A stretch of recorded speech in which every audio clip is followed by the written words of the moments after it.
وأشهد أن لا إله إلا الله وحده لا شريك له وأن محمدا عبده ورسوله صلى الله عليه وعلى آله وأصحابه أجمعين. ഇമാം ബുഖാരിയും മുസ്ലിമും അബ്ദുല്ലാഹി ബിൻ മസ്ഊദ് റളിയല്ലാഹു അൻഹുവിൽ നിന്ന് ഉദ്ധരിക്കുന്നു. അദ്ദേഹം പറഞ്ഞു, സഅൽതു നബിയ സല്ലല്ലാഹു അലൈഹി വസല്ലം, നബി സല്ലല്ലാഹു അലൈഹി വസല്ലമയോട് ഞാൻ ചോദിച്ചു, അയ്യുൽ അഅമാലി അഹബ്ബു ഇലല്ലാഹ്, അള്ളാഹുവിന് ഏറ്റവും ഇഷ്ടമുള്ള അമൽ ഏതാണ്? അപ്പോൾ സഹാബത്തിൻ്റെ ചോദ്യങ്ങൾ ശ്രദ്ധിച്ചാൽ, നബി സല്ലല്ലാഹു അലൈഹി വസല്ലമയോട് അവർ ചോദിക്കുന്ന കാര്യങ്ങൾ ശ്രദ്ധിച്ചാൽ നമുക്ക് മനസ്സിലാകും അവർക്ക് ദീനിൻ്റെ കാര്യത്തിൽ, ആഖിറത്തിൻ്റെ കാര്യത്തിലുണ്ടായിരുന്ന ഹിർസ്, താല്പര്യം. അതിനൊരു ഉദാഹരണമാണ് ഈ ചോദ്യം. അബ്ദുല്ലാഹി ബിൻ മസ്ഊദ് റളിയല്ലാഹു അൻഹു വലിയ ആലിമാണ് സഹാബത്തിൻ്റെ കൂട്ടത്തിൽ.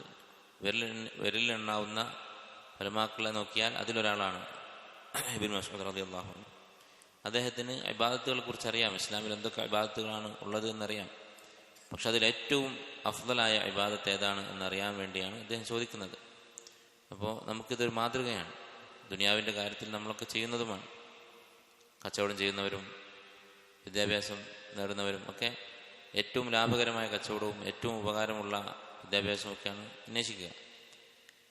ആഖിറത്തിൻ്റെ കാര്യത്തിൽ നമ്മൾ അതിനേക്കാൾ ബുദ്ധി കാണിക്കണം. നമ്മുടെ ആയുസ് പരിമിതമാണ്, നമ്മുടെ ദിവസങ്ങൾ എണ്ണപ്പെട്ടതാണ്. അപ്പോൾ ഈ സമയം കൊണ്ട് പരമാവധി പ്രതിഫലമുള്ള, കൂടുതൽ ഫضലുള്ള അമലുകൾ ചെയ്യാനാണ് ശ്രമിക്കേണ്ടത്. അതാണ് അല്ലാഹു സുബ്ഹാനഹു വ തആല നമ്മോട് കൽപ്പിച്ചിട്ടുള്ളത്. വഫീ ദാലിക ഫല്യതനാഫസിൽ മുതനാഫിസൂൻ, ആഖിറത്തിൻ്റെ കാര്യത്തിൽ, സ്വർഗത്തിൻ്റെ കാര്യത്തിൽ അതിലാണ് നിങ്ങൾ മത്സരിക്കേണ്ടത്. വസ്തബിഖുൽ ഖൈറാത്ത്, നന്മ ചെയ്യാൻ നിങ്ങൾ പരസ്പരം മത്സരിക്കുക. എങ്ങനെയാണ് മത്സരിക്കുക? ആ മത്സരത്തിൻ്റെ ഒരു ഭാഗമാണ് ഏറ്റവും നല്ല അമലുകൾ അന്വേഷിച്ച് കണ്ടുപിടിക്കുക എന്നുള്ളത്. ധാരാളം ഉദാഹരണങ്ങൾ സഹാബത്തിൻ്റെ ജീവിതത്തിൽ കാണാൻ സാധിക്കും. മിസ്കീന്മാരായ സഹാബത്ത് നബി സല്ലല്ലാഹു അലൈഹി വസല്ലമയോട് വന്ന് പരാതി പറഞ്ഞു, ദഹബ അഹ്ലു ദുസൂർ ബിൽ ഉജൂർ, പണക്കാരായ സഹാബത്ത് അവർ എല്ലാ പ്രതിഫലവും കൊണ്ടുപോയിരിക്കുന്നു. സല്ലൂന കമാ നുസല്ലി വയസുമൂന കമാ നസൂം, നമ്മളെപ്പോലെ നോമ്പും നമസ്കാരവും ഒക്കെ അവർ ചെയ്യുന്നുണ്ട്. വയതസദ്ദഖൂന ബിഫുദൂലി അംവാലിഹിം, പക്ഷെ അവർക്ക് ആവശ്യം കഴിഞ്ഞ് പണമുള്ളത് കൊണ്ട് അവരത് സദഖ ചെയ്ത് ഞങ്ങളെ തോൽപ്പിക്കുന്നു. ഇപ്പം എന്ത് ചെയ്യും? നബി സല്ലല്ലാഹു അലൈഹി വസല്ലമ അവർക്ക് പഠിപ്പിച്ചു കൊടുത്തു, നമസ്കാരത്തിന് ശേഷമുള്ള അദ്കാറുകൾ ഇത് ചൊല്ലിയാൽ നമുക്ക് അവരെ തോൽപ്പിക്കാം. അപ്പം ഇങ്ങനെ നന്മയുടെ കാര്യത്തിൽ അവർ മത്സരിക്കുമായിരുന്നു, കൂടുതൽ ശ്രേഷ്ഠമായ അമലുകൾ അന്വേഷിക്കുമായിരുന്നു. അതിൽപ്പെട്ടതാണ് ഈ ചോദ്യം, അയ്യുൽ അമാലി അഹബ്ബു ഇലല്ലാഹ്, അള്ളാഹുവിന് ഏറ്റവും ഇഷ്ടമുള്ള അമൽ ഏതാണ്? നബി സല്ലല്ലാഹു അലൈഹി വസല്ലം പറഞ്ഞു, അസ്സലാത്തു അലാ വഖ്തിഹ, നമസ്കാരം സമയത്ത് നിർവഹിക്കുക എന്നുള്ളതാണ്. നമസ്കാരമാണ് ഏറ്റവും പ്രധാനപ്പെട്ട അമൽ. ആഖിറത്തിൽ ആദ്യം വിചാരണ ചെയ്യുന്നത് നമസ്കാരത്തെക്കുറിച്ചായിരിക്കും. ഇന്ന അവ്വല മാ യുഹാസബു അലൈഹിൽ അബ്ദു യൗമൽ ഖിയാമത്തി മിൻ അമലിഹി അസ്സലാ, ഒരു അടിമ തൻ്റെ അമലുകളുടെ കൂട്ടത്തിൽ അവനോട് ആദ്യം ചോദ്യം വരിക ആഖിറത്തിൽ നമസ്കാരത്തെക്കുറിച്ചായിരിക്കും. നമസ്കാരം നന്നായാൽ അവൻ്റെ മറ്റെല്ലാ കാര്യങ്ങളും നന്നാവും. ഇന്ന സ്വലാത്ത തൻഹ അനിൽ ഫഹ്ശാഇ വൽ മുൻകർ, തിന്മകളിൽ നിന്നും പാപങ്ങളിൽ നിന്നും നമസ്കാരം തടയുന്നതാണ്. അപ്പോൾ ഒന്നാമത്തെ അമലതാണ് നമസ്കാരം. നമസ്കാരം ഉപേക്ഷിച്ചവന് ഇസ്ലാമിൽ യാതൊരു സ്ഥാനവുമില്ല. അൽഅഹ്ദുല്ലദി ബൈനനാ വബൈനഹും അസ്സലാഹ് മൻ തറകഹ ഫഖദ് കഫർ, ആരാണ് നമസ്കാരം ഉപേക്ഷിച്ചത് അവൻ കാഫിറായിരിക്കുന്നു എന്നാണ് നബി സല്ലല്ലാഹു അലൈഹി വസല്ലം പറഞ്ഞത്. നമസ്കാരം ഉപേക്ഷിച്ചവൻ കാഫിറാണ് എന്ന കാര്യത്തിൽ സഹാബത്തിൻ്റെ ഇജ്മാ ഉണ്ട്. അല്ലാഹു സുബ്ഹാനഹു വ തആല നമ്മെ ഉറപ്പിച്ചു നിർത്തട്ടെ നമസ്കാരം നിലനിർത്തുന്ന ആളുകളുടെ കൂട്ടത്തിൽ. ഇബ്രാഹിം നബി അലൈഹിസ്സലാം തൻ്റെ മക്കൾക്ക് വേണ്ടി പ്രാർത്ഥിച്ചതാണ്, അബ്ജഅൽനി മുഖീമസ്സലാത്തി വമിൻ ദുർരിയ്യതി, എന്നെയും എൻ്റെ മക്കളെയും നമസ്കാരം നിലനിർത്തുന്നവരാക്കണേന്ന്. ഇതാണ് ഒന്നാമത്തെ കാര്യം. ഉമർ ഇബ്നു ഖത്താബ് റളിയല്ലാഹു അൻഹു തൻ്റെ ഗവർണർമാർക്ക് കത്തെഴുതുമായിരുന്നു, നിങ്ങൾ ചെയ്യുന്ന ജോലികളിൽ ഏറ്റവും പ്രധാനപ്പെട്ടത് നമസ്കാരമാണ് എന്ന് പറഞ്ഞുകൊണ്ട്. അദ്ദേഹം തൻ്റെ ഭരണകാര്യങ്ങൾ നടപ്പിലാക്കുന്ന ആളുകളോടാണ് സംസാരിക്കുന്നത്. അപ്പോൾ നിങ്ങളുടെ മറ്റ് ഭരണവുമായി ബന്ധപ്പെട്ട കാര്യങ്ങളെക്കാളുമൊക്കെ ഏറ്റവും പ്രധാനം നമസ്കാരമാണ്, അതിനെക്കുറിച്ച് അശ്രദ്ധയിലാകരുത്. ഇതാണ് ഒന്നാമത്തേത്. രണ്ടാമത്തേത് വീണ്ടും ചോദിക്കുകയാണ് അദ്ദേഹം, സുമ്മ അയ്യു, പിന്നെ ഏതാണ്, അടുത്തത് ഏതാണ് എന്ന്. നബി സല്ലല്ലാഹു അലൈഹി വസല്ലം പറഞ്ഞു, ബിറുൽ വാലിദൈൻ, മാതാപിതാക്കളോട് ബിർറ് ചെയ്യുക, നന്മ ചെയ്യുക എന്നുള്ളതാണ്. മാതാപിതാക്കൾ നമ്മൾ ഈ ദുനിയാവിൽ ഉണ്ടാകാനുള്ള സബബാണ്. അല്ലെ, ഒരു മുസ്ലിമിനെ സംബന്ധിച്ചിടത്തോളം ദുനിയാവിൽ അവൻ ജീവിക്കുന്നു, ഇവിടെ ജനിച്ചു എന്നുള്ളത് വലിയൊരു അനുഗ്രഹമാണ്. മറ്റുള്ളവർക്ക് ചിലപ്പോൾ അങ്ങനെ തോന്നിക്കൊള്ളണമെന്നില്ല. അതുകൊണ്ട് തന്നെ ഒരു മുസ്ലിം മാതാപിതാക്കളോട് അങ്ങേയറ്റം നന്ദിയുള്ളവനായിരിക്കും. കാരണം അവരാണ് നമ്മൾ ഈ ദുനിയാവിൽ ഉണ്ടാവാനുള്ള സബബ്. അവരിലൂടെയാണ് നമ്മൾ ഉണ്ടായത്. നമ്മൾ ഈ ലോകത്ത് ജീവിക്കുന്നത് വലിയ നിഅമത്താണ്. എന്തുകൊണ്ട് നിഅമത്താണ്? എന്തുകൊണ്ട് വലിയ അനുഗ്രഹമാണ്? കാരണം ഈ ദുനിയാവിലെ ജീവിതമാണ് നാളെ ആഖിറത്തിലേക്കുള്ള വഴി. ഈ ദുനിയാവിൽ അല്ലാഹു അനുസരിച്ച് ജീവിച്ചാൽ നമുക്ക് മരണമില്ലാത്ത സ്വർഗമുണ്ട്. ദുനിയാവിൽ ചിലപ്പോൾ പ്രയാസങ്ങളുണ്ടാകാം, പരീക്ഷണങ്ങളുണ്ടാകാം. പക്ഷെ നാളെ ആഖിറത്തിൽ യാതൊരു വിഷമങ്ങളുമില്ല, യാതൊരു ബുദ്ധിമുട്ടുമില്ല, സ്വർഗമാണ്. അപ്പം ആ സ്വർഗത്തിൽ ഒരു മുസ്ലിം എത്തുമെന്നുള്ളത് ഉറപ്പുള്ള കാര്യമാണ്. അതിന് കാരണമായത് മാതാപിതാക്കളാണ്. അള്ളാഹുവാണ് നമ്മെ സൃഷ്ടിച്ചത്, അടുത്തത് മാതാപിതാക്കളാണ്. ആ സൃഷ്ടി സംഭവിച്ചത് അവരിലൂടെയാണ്. അതുകൊണ്ട് അള്ളാഹുവിനോടാണ് ഒന്നാമത്തെ ബാധ്യത. രണ്ടാമത്തെ ബാധ്യത, അല്ലെങ്കിൽ അള്ളാഹു കഴിഞ്ഞാൽ നമുക്ക് കടപ്പാടുള്ള ആളുകൾ മാതാപിതാക്കളാണ്. അതുകൊണ്ടാണ് വിശുദ്ധ ഖുർആൻ അല്ലാഹു തആല തൗഹീദിന്റെ കൂടെ മാതാപിതാക്കളെ കുറിച്ച് പറഞ്ഞത്. വഖദാ റബ്ബുക അല്ലാ തഅബുദു ഇല്ലാ ഇയ്യാഹു വബിൽ വാലിദൈനി ഇഹ്സാന വഅബ്ദുല്ലാഹ വലാ തുശ്രികു ബിഹി ഷൈഅ വബിൽ വാലിദൈനി ഇഹ്സാന. ഇങ്ങനെ ആവർത്തിച്ച് പല സ്ഥലത്തും ഈ കാര്യം അല്ലാഹു തആല ഓർമ്മിപ്പിച്ചിട്ടുണ്ട്. വീണ്ടും അദ്ദേഹം ചോദിച്ചു സുമ്മ അയ്യു. അപ്പോൾ മാതാപിതാക്കളുടെ കാര്യത്തിൽ അവർ നല്ലവരല്ലെങ്കിലും, അവർ തിന്മകൾ ചെയ്യുന്നവരാണെങ്കിലും, ശിർക്ക് ചെയ്യുന്നവരാണെങ്കിലും, ആരാണെങ്കിലും ഈ ബാധ്യത ബാധകമാണ്. സൂറത്തുൽ ലുഖ്മാൻ അല്ലാഹു തആല പറഞ്ഞതുപോലെ ഇൻ ജാഹദക അലാ അൻ തുശ്രിക ബി മാ ലൈസ ലക ബിഹി ഇൽം. ശിർക്ക് ചെയ്യുന്നവരാണെന്ന് മാത്രമല്ല, ശിർക്ക് ചെയ്യാൻ നമ്മെ നിർബന്ധിക്കുന്നവരാണ്. എന്നാൽ പോലും അത് അനുസരിക്കരുത്. ഫലാ തുതിഉഹുമാ. അവർ പറയുന്നത് കേട്ട് ശിർക്ക് ചെയ്യരുത്. ശിർക്ക് മാത്രമല്ല, ബിദ്അത്തുകളാണെങ്കിലും തിന്മകളാണെങ്കിലും ഒന്നും അനുസരിക്കരുത്. ലാ തുഅത ലിമഖ്ലൂഖിൻ ഫി മഅസിയത്തിൽ ഖാലിഖ്. അള്ളാഹുവിനെ ധിക്കരിച്ചുകൊണ്ട് ആരെയും അനുസരിക്കാൻ പാടില്ല. പക്ഷേ വസാഹിബുഹുമാ ഫിദ് ദുനിയ മഅറൂഫ. അവരോട് നല്ല രൂപത്തിൽ പെരുമാറുക, അതാണ് അള്ളാഹുവിൻ്റെ കൽപ്പന. ഇനി അടുത്തത് അദ്ദേഹം വീണ്ടും ചോദിച്ചു സുമ്മ അയ്യു, പിന്നെ ഏതാണ്? നബി സല്ലല്ലാഹു അലൈഹി വസല്ലം പറഞ്ഞു അൽ ജിഹാദു ഫീ സബീലില്ലാഹ്. അള്ളാഹുവിൻ്റെ മാർഗത്തിലുള്ള ജിഹാദ്. ഇന്ന് എന്ത് മനസ്സിലാക്കാം? മാതാപിതാക്കളുടെ കാര്യമാണ് ജിഹാദിൻ്റെ മുമ്പായിട്ട് പറഞ്ഞത്. അപ്പോൾ മാതാപിതാക്കൾക്ക് നന്മ ചെയ്യുക എന്നുള്ളത് അള്ളാഹുവിൻ്റെ മാർഗത്തിൽ ജിഹാദ് ചെയ്യുന്നതിനേക്കാൾ പ്രതിഫലമുള്ള കാര്യമാണ്.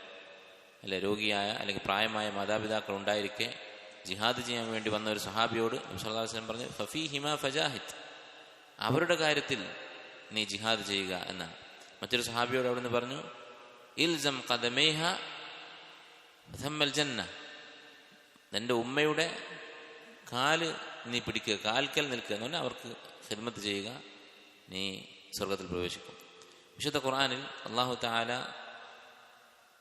താഴ്മ കാണിക്കാൻ ദില്ലത്ത് എന്നുള്ള വാക്ക് ഉപയോഗിച്ചിട്ടുള്ളത് മാതാപിതാക്കളുടെ കാര്യത്തിലാണ്. അല്ല, ദില്ലത്ത് എന്ന് പറഞ്ഞാൽ എന്താണ്? ഇസ്സത്തിന്റെ വിപരീതം. താഴ്മ എന്ന് പറഞ്ഞാലും പോരാ, ദില്ലത്ത് എന്ന് പറഞ്ഞാൽ തന്നെ മനസ്സിലാവുമല്ലോ, അങ്ങേയറ്റത്തെ താഴ്മ. അത് കാണിക്കാനാണ് പറഞ്ഞത് വഖ്ഫിദ് ലഹുമാ ജനാഹദ്ദുൽ മിനർ റഹ്മ. കാരുണ്യം കൊണ്ട് അവരുടെ മുന്നിൽ താഴ്മ കാണിക്കുക. അപ്പം അങ്ങേയറ്റത്തെ താഴ്മയാണ് മാതാപിതാക്കളോട് കാണിക്കാൻ പറഞ്ഞത്. ദില്ലത്ത് എന്നുള്ള വാക്ക് സാധാരണ ഇബാദത്തിന്റെ കാര്യത്തിൽ ഉപയോഗിക്കുന്ന വാക്കാണ്.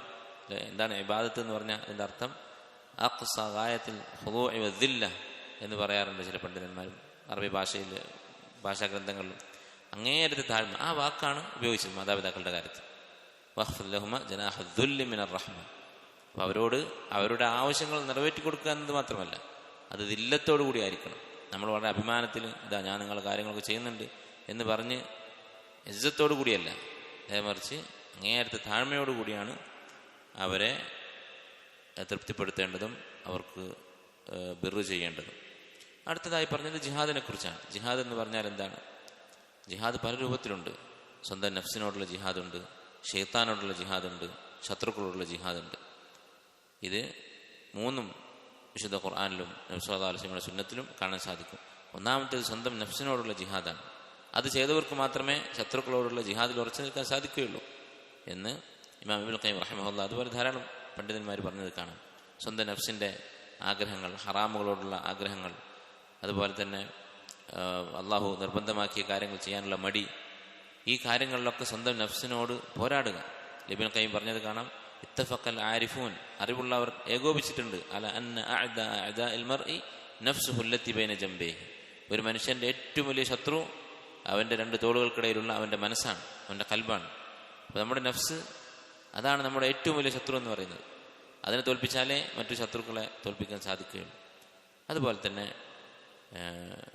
സ്വന്തം നഫ്സിനോടുള്ള ശത്രുത സ്വന്തം നഫ്സിനോടുള്ള ജിഹാദ്, അത് കഴിഞ്ഞ് ഷെയ്ത്താനോടുള്ള ജിഹാദ്. ഷെയ്ത്താൻ നമ്മെ പഠിപ്പിക്കാൻ ശ്രമിക്കും, ഷെയ്ത്താൻ വസ്വാസുകൾ ഉണ്ടാക്കും, അതിലൊക്കെ ഉറച്ചു നിൽക്കുക.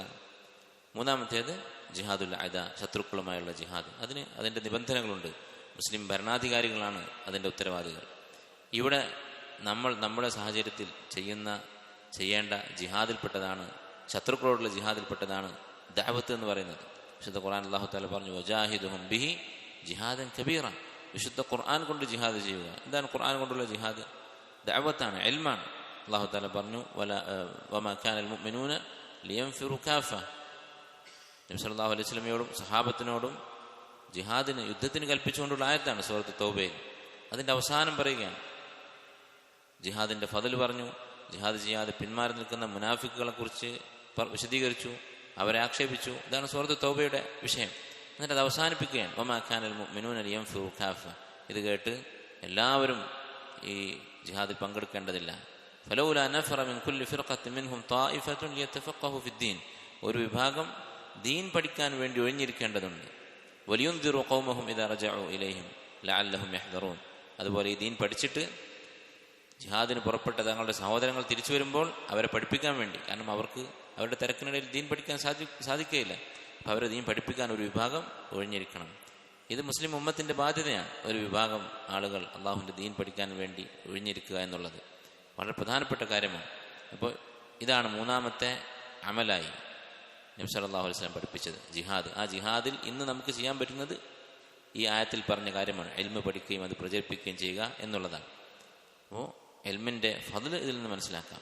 അതുകൊണ്ട് ചില പണ്ഡിതന്മാർ സക്കാത്തിൻ്റെ അവകാശികളിൽ ഇൽമ് പഠിക്കുന്ന ആളുകളെ, വിദ്യാർത്ഥികൾ ഉൾപ്പെടുത്തിയിട്ടുണ്ട്. കാരണം ജിഹാദ് ചെയ്യുന്നവർക്ക് ഫീ സബീലില്ലാഹ് അവർക്ക് സക്കാത്ത് അർഹതയുണ്ട്.